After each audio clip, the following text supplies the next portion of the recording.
The veil of secrecy was finally lifted today as Senate Republicans unveiled their version of the repeal and replace health care bill. The draft ends the Obamacare individual mandate and takes aim at federal support for Medicaid.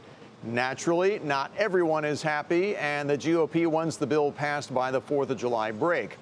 Health care makes up about 16% of the overall economy, so any legislation will have a big impact, and it was felt today on Wall Street.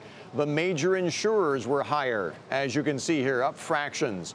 But it was really felt among the hospital stocks, which all got a strong bump today, especially Tenet Healthcare. And even the pharma stocks, for the most part, were several percentage points higher today. Kayla Tausche has more on what's in the Senate bill. The Senate health care bill met with vocal opposition from advocates for the disabled. No cuts to Medicaid! The Senate's version, titled the Better Care Plan, includes deep cuts to Medicaid. Over time, states would get less and less of the extra money provided by Washington to insure more people. Democratic Senator Elizabeth Warren blasted those cuts.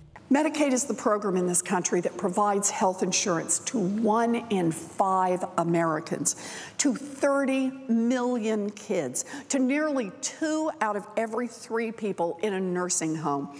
These cuts are blood money. People will die.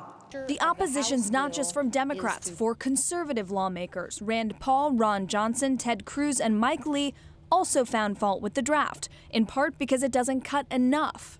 We're keeping the subsidies. We're boosting the subsidies for stabilization or risk pools, and I think it looks a lot like Obamacare, actually. Senate Majority Leader Mitch McConnell has a week to turn the tide. For the bill to pass, only 2 of the Senate's 52 Republicans can defect. In addition to the Medicaid changes, the bill differs from one passed by the House last month by offering tax credits based on income, not age, and upholding payments to insurers to offset the cost of those plans.